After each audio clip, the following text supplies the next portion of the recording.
just want to let everyone know the reason that we're here is the groundbreaking ceremony for the Stalo Resource Centre. The ground was already prepared. Stephen and Gwen in the past had prepared the ground, so I wanted everybody to be aware of that. We've called these people forward. These are going to be people that are going to be involved, and we wanted to make sure that we had many different representatives here. So we have Gwen here, we have Siam Lalach is from the Stalo Nation Elders, Lloyd Kelly is representing the Kokolitsa Elders Group, Yalamalek, Chief Jim George is from the Stalo Nation, Darwin Douglas on behalf of the Kokolitsa Cultural Education Center, Shapitsa, our Chief Betty Henry is here on behalf of the Stalo Tribal Council, and Summer Love Paul is representing the Stalo Youth Council. Right after our honored ones here start the shoveling, we want to invite everyone else to come up and have a hand if you would like. We've also offered these shovels for all our honored ones here to take along. They're going to take them when we're all done with the work here, so Gwen said she's keeping an eye on her shovel. Just a word of thanks to all of you who are in attendance to celebrate this day and Stalo's history. Our heartfelt congratulations on behalf of our communities, our neighbors. What a fabulous project, what a fabulous day, and I look forward to the ribbon cutting. So congratulations to everyone involved, and we look forward to another successful Stalo project. Well done.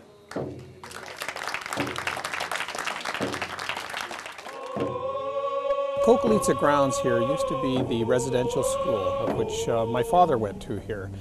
It also was a housing area for the D&D people, and eventually the Stalo people have taken it back. The lands itself, Kokolitsa, was a meeting place for the Aboriginal people from all around, used to come and meet here at the site. The transformation of this site back into the use by the Stalo is in many ways, is a healing process from I suppose the torment that some people felt with residential schools. So the utilization of this site by the Stalo with the many facilities that we have here is a demonstration of our converting the lands back into a useful purpose for the Stalo people. Way back in the early 70s, we started off in the old building that was torn down, and we used to use Snookwa Hall, which used to be here, for meeting purposes. And you know, it was always our vision to have a cultural center, a resource center to house all of our collections that we made over the years. We need our younger people to understand our history because you know, it's got to be passed down from generation to generation. And in terms of allowing access to the public, it's important for them to understand who we are as a people, because you know, we've been here for thousands of years and we talk about this being our territory. So the more people we educate about that, the better it's going to be and the better understanding we'll have between each other. The new Stalo Resource Center is going to be a very important part of demonstrating the value of our culture, the importance of our culture to the Stalo people. It also is an opportunity to showcase our culture, and as well gives us a very tangible ability to provide and show to the world our artifacts and all of the important parts of our history, and put it on display here and for all the world to see. So it is a critical part, especially when we're working in treaty negotiations in some facets or developing self-government arrangements, is for our neighbors to understand us as well. The more they understand us, the more accepting we feel that they will be as to what we're trying to achieve and what we're trying to tell the world.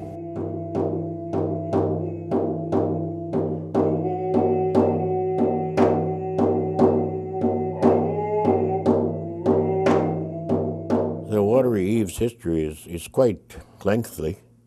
I read it through the interviews with the late Chief Albert Louis. He was interviewed by Oliver Wells in the 60s, and he talks about the Watery Eves and who built it. And it was one of our traditional chiefs named Huayalak. The fifth person to carry the name Huayalak moved the tribe downriver. They ended up near where the Better Bridge is now. When he were moving down the Chilliwack River, building new longhouses, he asked all his in-laws and all the people to come and help him. And Chief Louis said that there was a lot of people that came from Catesy and Sumas and wherever he had in-laws. To put up a shed-type longhouse, wasn't big enough, so he built another one beside it. And it was back-to-back. So the slope came down to the center, and it was the lower part of the roof.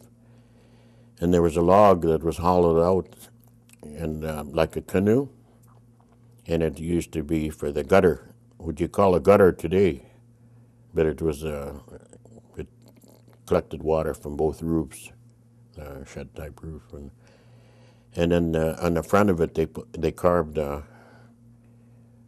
He mentions a raven, and the way Stan Mustel told me, it had to look fierce, had to look scary. And in the center they had a round hole, and that was where the water came out. And Stan Mustel told me that that plug in there was when raiders, enemies came up the river to do raiding parties, they'd get close to the longhouse, and the people that pulled that plug and the water came out, it'd make a weird noise, you know. And then when they looked up to see where it was coming from, they got frightened at the fierce face they were looking at, and they turned around and leave. All the stories that were told, you go to the center and you see the existence of things that were talked about. Like we have a statue here, Ticholatza. You know, the stories that when Tifolat was there were going around for years, you know. But they could never imagine what it looked like. But now they recovered the stone that was named Ticholatza, and you know, people can go there and vision it, you know, and the story behind it. We decided to build this new resource center. We had all kinds of help. The Stalo Nation was involved, the Coquilitza was involved, Stalo Tribal Council, Chilliwack Tribe. So we had all of these different people that were involved. The resource building is going to be very important to our youth, our children, because it's going to be a home of our knowledge, our history, and it would be the place of the teaching. The most important part is it's going there and see recorded history and learn who you are, where you come from. I am pleased to announce that our government is investing more than $6.7 million in the Stolo Nation Society here in Chilliwack for the construction of the Stolo Resource Center, a 24,800 square foot, 3-story facility here in Chilliwack. I think that's a great news story. The federal government introduced a stimulus program, so they wanted to create work, create immediate job opportunities across the country. And one of their initiatives was a program called the Community Adjustment Fund, CAF.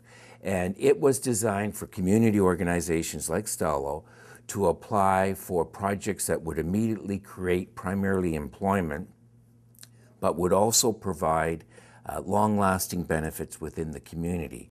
The Community Adjustment Fund program was slightly different than how we normally deal with funding requests. It was a program that was intended to create immediate economic benefits in communities throughout the West, throughout the country. The Stalo Resource Center is unique simply because I've dealt with Stalo on a number of occasions. They're extremely knowledgeable in terms of how to access funding. So at the time, I was in discussions with Mike Watson, who's the manager of the Community Futures, in terms of, Mike, do you have any projects that you could bring forward under the Community Adjustment Fund? And where this project had so much already previously planned and worked out by the team and the staff at Stolo Nation, this project was, in the words of the federal government, shovel ready. The first time I met with Dave Sheppy and he pitched the idea, we were all very excited about it.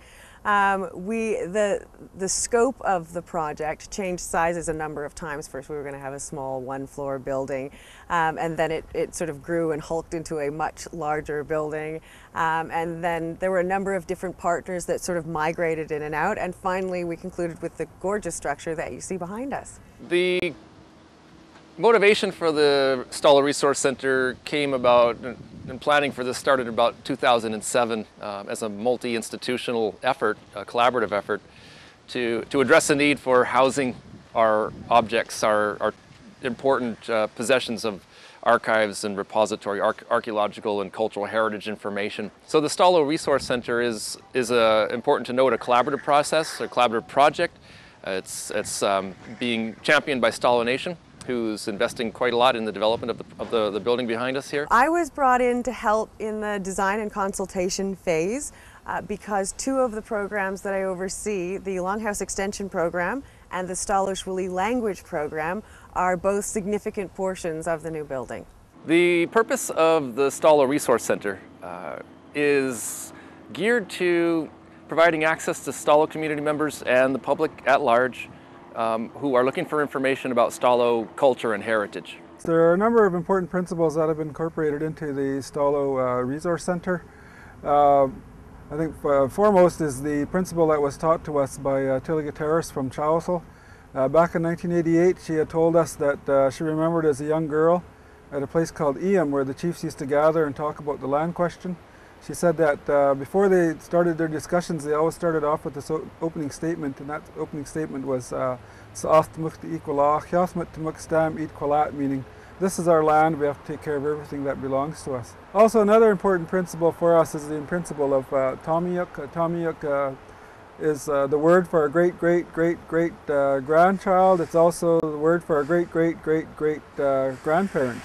And it's like 7 generations back, 7 generations into the future, we have the same word for each of those. And the importance of that is that we have to remember our ancestors, and we also have to remember our future generations. Our Hualmiye Stachwith is the word for our future generations. And the relationship that we have with our ancestors, the obligations that we have to take care of them and take care of everything about them, like take care of the Shwachwiam and take care of the Squalquel, all those different things.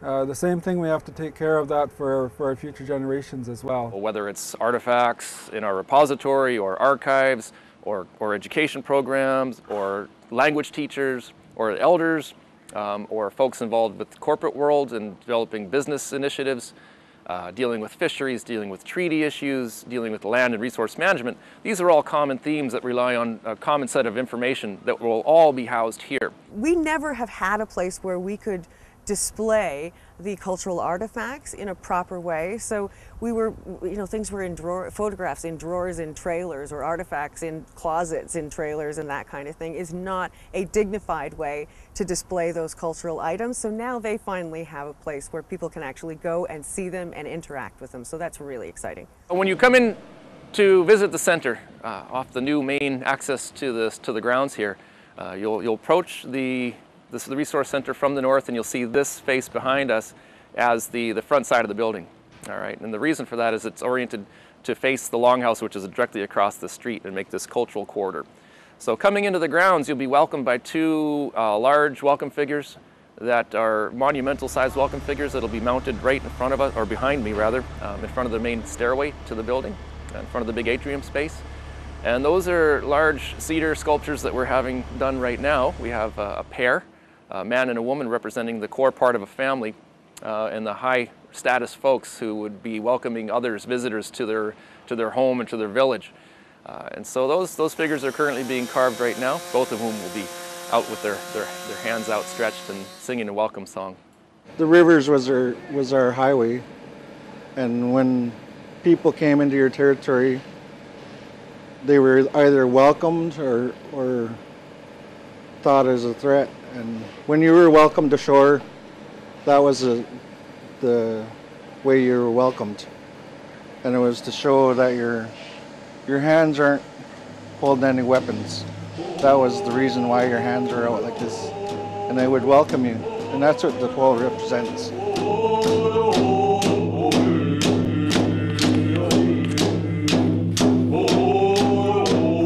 built a raven for the top of the building here, one for this end and one for the other end. It took me about a month to do both ravens. We have one small raven that represents the male, and the bigger raven represents the female. The raven has a lot of ways of teaching us and showing us the things we need to see and the people we need to come in contact with so that we can learn what we're supposed to learn. I was asked as one of the local Salish artists for a design that they put on the floor. I'm doing a pair of doors for them also in the Salish style. I heard a story one time in my head, and people call it your squallable, your mind and your heart. You can hear something. And there was a story I heard, it was about a man that was drowned and they couldn't find him. And they told the people not to worry, that he was all right. They said that at the bottom of the river there's a longhouse village, and there's people that live down there. And if somebody falls in the river, that they're going to be all right. If they can't get out of the river, the people go up there and then they grab onto them and they bring them down to the village and they bring them inside and they take care of them. But the story came to me as a medicine story, and it was to help the people that lost somebody in the river. And that's what the story is. There's two sturgeons, and there's a man on top, and he's trying to push his way out because he doesn't want to leave here. The people that leave here believe they don't want to leave their loved ones behind. And so he wanted to stay here, but he couldn't stay here. But the sturgeons are taken away. It's lost in Fraser.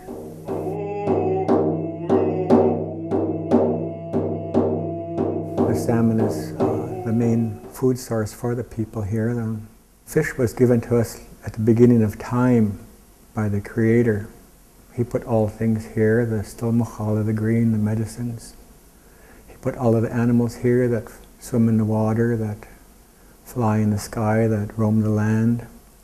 And he put the people here. And through all of that, while he was making the earth here and all of the people, he gave to the people, the human beings, the right. And all of the animals and all of the plants would serve the people. And he gave us everything that we needed. And we were supposed to take care of these things. And he said we could live here. The fish was one part of it, and it became our main food source. I try to share with what I know, and I give to the people. Now they will display my art in the cultural center, and the people will travel there and they'll see that. And they'll see the doors, and they'll see the floor design, and they'll see the Salish design then. When I was younger, in the 1970s, trying to learn about the Salish, I went to the elders that were alive in Fraser Valley here, and I asked them I would show them pictures of the old Salish art. And I would ask them what it was, and I couldn't find an elder alive that was able to help me because of the residential school, because of the potlatch law that was put down. The people just about lost the culture. But it was stored in the museums and the libraries and the books, and that's where I studied to learn about these things. And today I produce the Salish art, and there's a number of Salish artists that do these things. So this is one good part about the house that they're making down there, that's going to help the people to learn about who they are. The design was really a collaboration among many of the Stolo Nation departments and staff. We had many meetings, team meetings, looking at different design elements. Basically the form of the building tries to emulate traditional longhouse form. The roof form was based on a traditional longhouse of water eaves. The building started off as a smaller project, and then it grew to a larger project when we tried to accommodate more departments. We have a 3-story volume. As you walk in, we've got poles that go up 3 stories inside the atrium. We're going to have some weavings hanging in there eventually. We've got planned on having different artwork in there. We will have an design on the floor. We've got a glass door that will have a design on it. We've got carved wood doors as part of one of the program areas, and it's going to be a really quite a neat public space.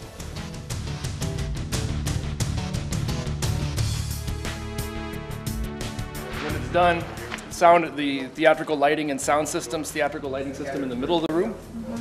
We'll have bench seating like in the longhouse over there on the side. And ultimately though, just a big open space.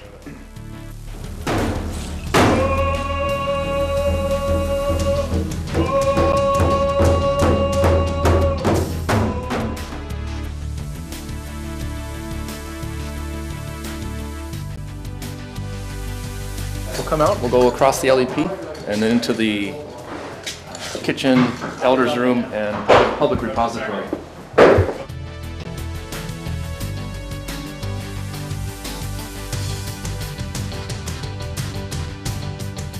This is the archaeology lab, yeah, where we can process artifacts, analyze artifacts, do analyses.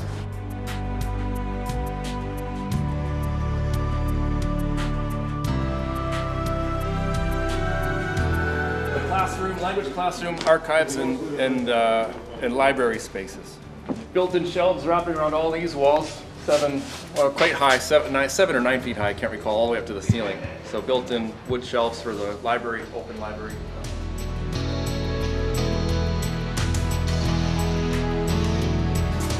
This is pretty much the language space here. So we've got built-in shelves all along this edge here, all along here with countertop and shelves underneath, wrap around. Then we've got a flat panel, or not, it's a white, this is the smart board.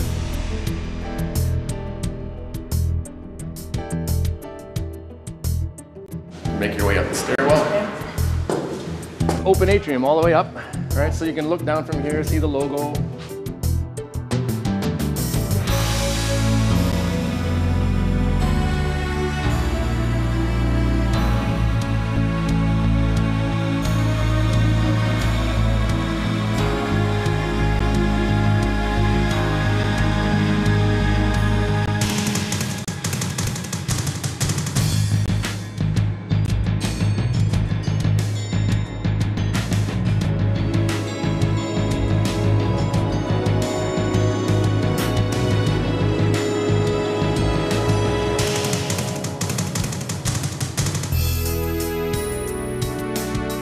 The project is part of the Canada Economic Action Plan funding. They're the ones that are funding the project. So right now we have the building is shooting for a LEED Gold status. LEED is an acronym for Leadership in Energy and Environmental Design, and it's a green building program point system that we're using at Stalo. We met high recycled content in the building, being that it's concrete and steel. Our waste reduction was pretty enormous, since typically with wood construction or paper on the outside of the building, you have a lot of waste generated. In this case, I think we only had about 3 or 4 bins that went out, and typically on a job we'll have about 30 to 40 bins go out. So the environmental impact for the building design itself was quite dramatic. You also have what's called bioswales around your landscaping, which naturally filtrates all the storm water off the ceiling and around the building, instead of using what's called an aqua fur or catch, which is on typical job sites. You guys are doing it naturally. You have what's called a geothermal system, okay, and it heats and cools the building using water or natural aquifer, which is below the ground. So what it's doing is pumping the water out of the well through what's called a heat exchanger system, and runs through all your guys' offices and then back out into a discharge. So basically you have free energy. The resource center actually meets a maximum code. We had a durable building consultant who came in, and he basically tested every aspect and every inch of the building to ensure that it's built properly, that your guys' maintenance is going to be very low. So the first month you're looking at the drawings. We were redesigning the roof. Originally they had it as a funnel shape to collect water, but it would have been too difficult to seal the roof, right? So we had to do these changes with Stolo, and and the architect to make it feasible, make it work, right? Because the end result is we want a building that doesn't leak. We want a building that's going to last a long time. So all of those things, and then hurry up and build it, you know, are the difficult things, and that's the challenges. Construction of it, again, is the uniqueness of the design again. Like, they can come up with an idea on a drawing and say, you know, this is what we'd like, but how do you build that? These are all concrete panels, and the largest panel weighs about 150,000 pounds. So now you've got like 75 tons that you're standing up this panel with a 500-ton crane, which is the biggest here in North America, and stand that panel up on the edge of that basement. So you have all that weight, and if you imagine that's your basement, you had to stand that on there and balance it. And we turned around and had to brace it to the floor inside the building. And then, yet we have to turn around and start building inside that building. At the same time as we're standing the walls, we had to get the actual floor finished, we had to get the steel inside as this thing is sitting up there. So the whole technique or idea we came up with is we'd start off with bracing it to the inside of the building, and as soon as a section of walls was done and welded in place, then we braced it to the outside and then took out the inside bracing. And that's what's not normally done in construction. WCB was very concerned on how we actually stood those panels up. So it was very unique to speed up the system. I'm doing two things at the same time. You're building the basement and you're building the walls on the ground all at one time. So that's how we sped up the project. But by speeding it up, to stand it up like that was a very scary part. And again, you'll see that a lot of the building has wood in it, which is also a very First Nations type thing, but it's a challenge to do that, and to have that wood in there, that's fantastic. You know, that's inside, the raven heads, outside, the statues, the logs inside. We've got logs that are 40 some odd feet long from the first floor all the way up into the third floor. You don't get that all anytime. If you'd imagine that being put in, the crane is close to 180 feet high, lowering a 45-foot log on top of a 50-foot building.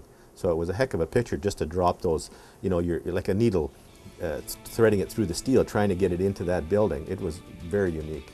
You know, it's going to be a lasting memory in my mind. It's something that's going to be around for a long time.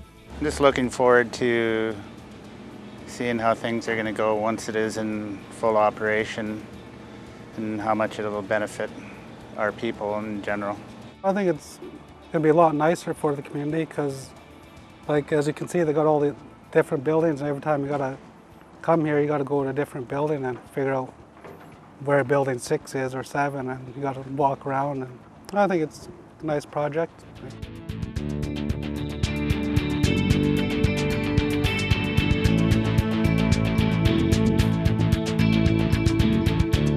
The Development Excellence Award recognizes excellence in new developments that's either commercial, residential, or institutional. We look for developments that are of superior design and quality. They meet all modern standards of sustainability, and then we also look at the overall impact that the development will have on Chilliwack and its surrounding area.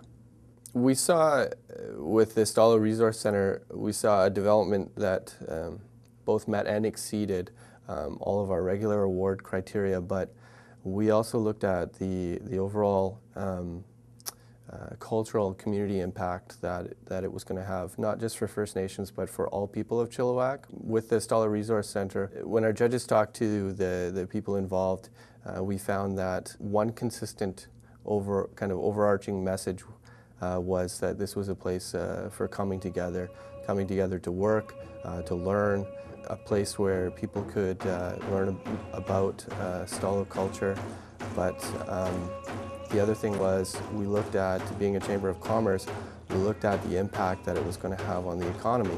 And one of the things that the judges really liked was the fact that Stalo, for the most part, looked at how they could source local contractors, local builders for the project. And so we looked at the jobs that were being created here in Chilliwack, and the overall impact, both economic, cultural, for First Nations and non-First Nations was phenomenal. The significance of the Chilliwack Development Excellence Award for this project is that it shows the commitment of the Stalo Nation to provide high quality projects and facilities in this area, and that commitment shows with the facility that's being constructed right now.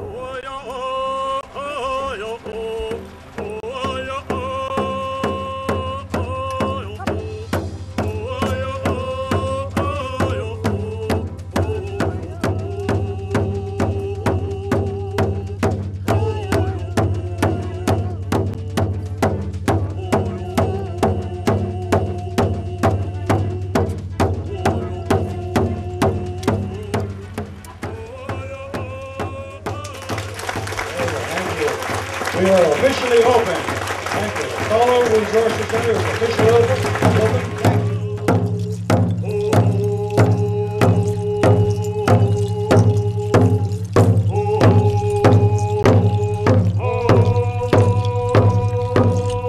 It is certainly my pleasure in introducing His Honor, the Honorable Lieutenant Governor of British Columbia, Stephen Point.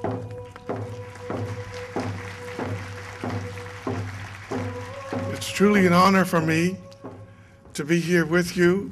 It's been over 30 years when we stood in that building over there, Gwen and I, with my son, and we took over this building from the federal government. We physically took over the facility to let them know that we wanted it back. Little did I know that I'd be standing here today representing the Crown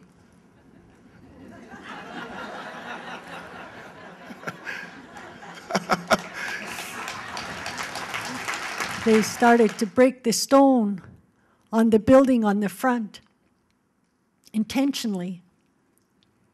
And I was a young girl with my uncle and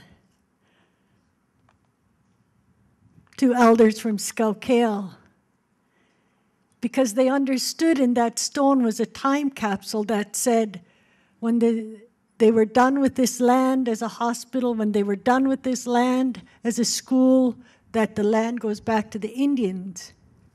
That's what that document is supposed to say in that stone in the front of the building. And I was fortunate to sit with my uncle, Chief Gordon Hall,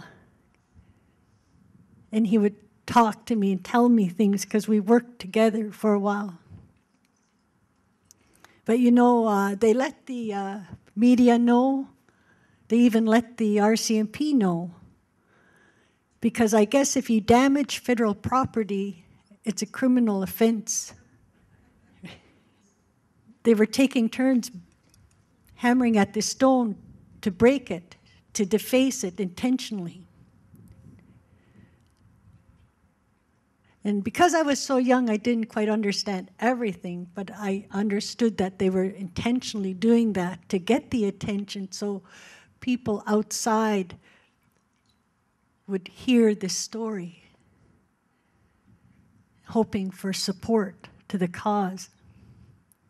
But as the siren was coming, it was one of the elders who said, "We have to decide now who's going to jail."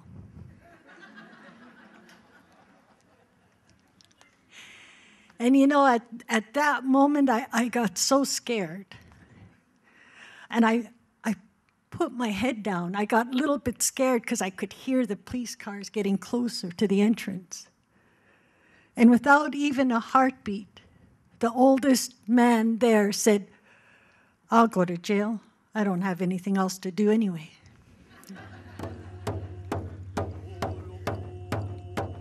But you know, I felt a little bit of shame too. And I marveled at them,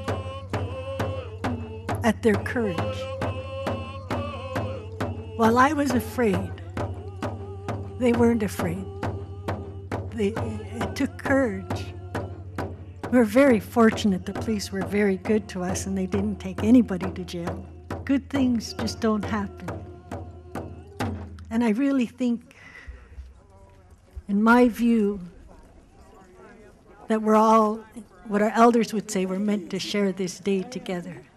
On that day that we were standing here, Chief Gordon Hall was being brought to his rest, and they brought his casket through the property because he fought so many years to have this property returned to the Stalo people.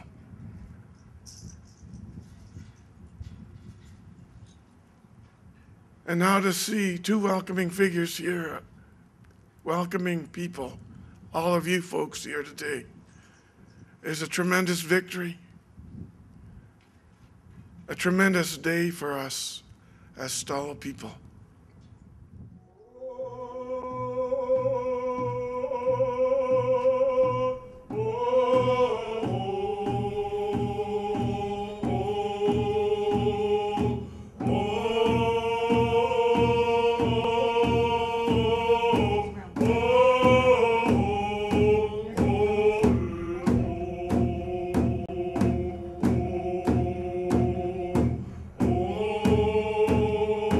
I'd like to give thanks to all the people that are present here, that have come out, and to see the beautiful complex here.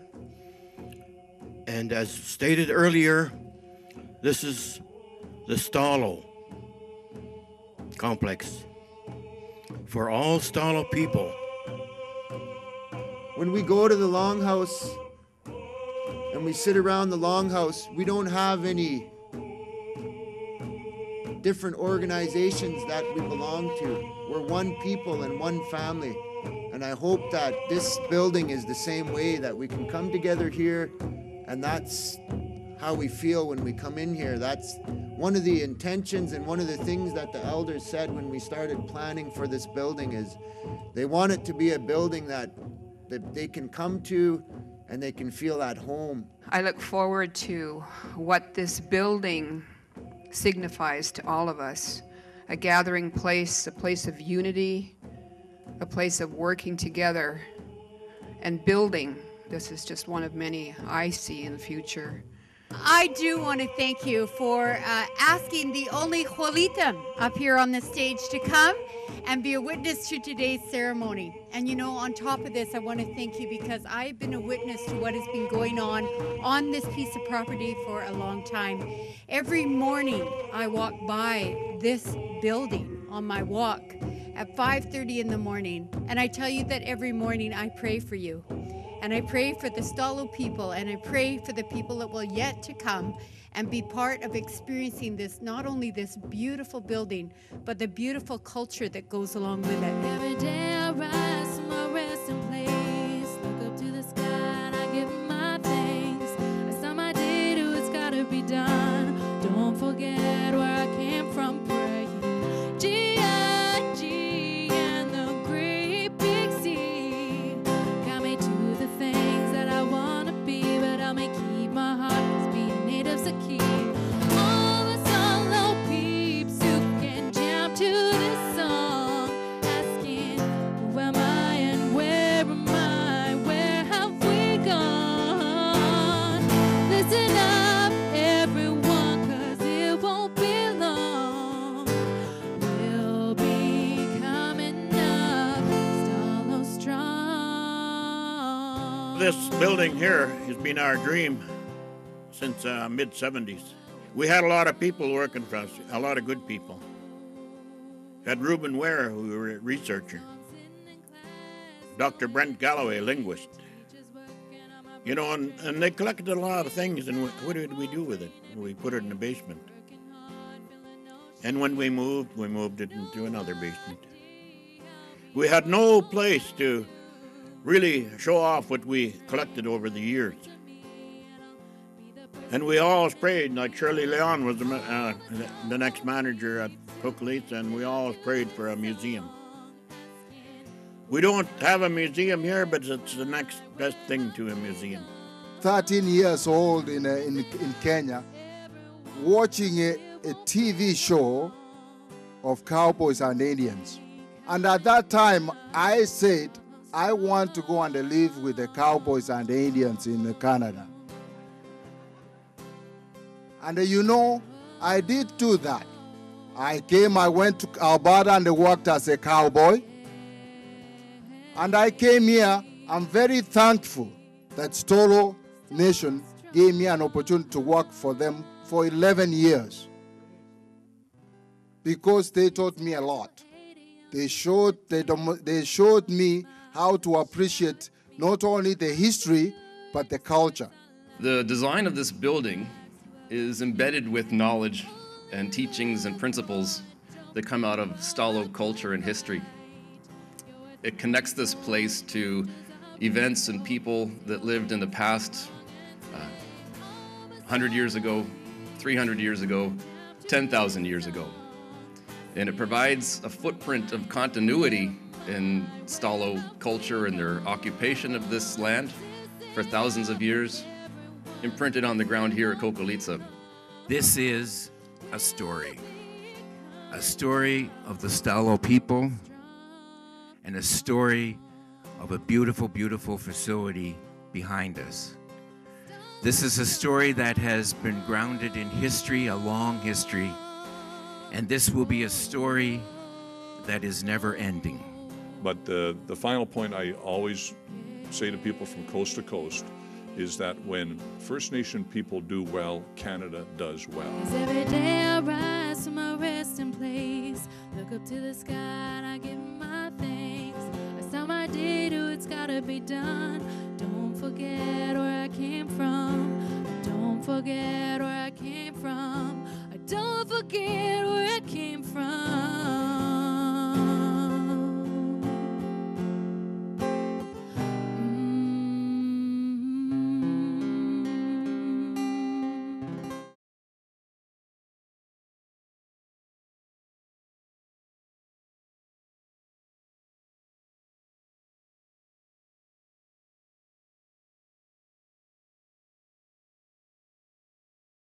Albert Einstein was quoted as saying, "To raise new questions, new possibilities, to regard old problems from a new angle requires creative imagination and marks real advance." Good evening. Tonight is a celebration of excellence and innovation. The Government of Canada recognizes that innovative ideas are crucial to the future vitality of Western communities and Western Canada's economy. Based in Chilliwack, the Stolo Resource Centre is an example of how an innovative idea can help build a strong, diverse, and sustainable economy. This centre serves as a point of contact for the community and surrounding rural population. It supports and stimulates employment opportunities. The centre is also active in encouraging local businesses to become more innovative by linking them to universities and helping them maintain those connections. I also understand that the building itself has been constructed using green, innovative technology, resulting in a LEED Gold standard. All of these elements together contribute greatly to the vibrancy of the community, making the Chilliwack area a great place to live and raise a family. I know that the Stolo Resource Centre's grand opening will be taking place this coming Friday, and I wish you all the very best on behalf of our government. Congratulations to all those behind the Stolo Resource Centre, the winners of the 2010 Minister's Award for Excellence and Innovation. Thank you for taking on this enormous project and seeing it through to a truly exceptional result. Together, we are building a stronger West for a stronger Canada. Thank you. Merci beaucoup. God bless.